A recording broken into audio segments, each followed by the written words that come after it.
તો અનામત મુદ્દે પૂર્વ નાયબ મુખ્યમંત્રી નીતિન પટેલે વિવાદ છેડ્યો છે। અનામત આંદોલન પાછળ અન્યાય જવાબદાર છે।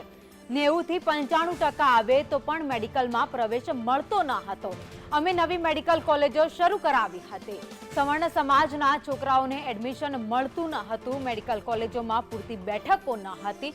તેવો વિવાદ નીતિન પટેલે છેડ્યો છે। અનામત આંદોલન કેમ થયું?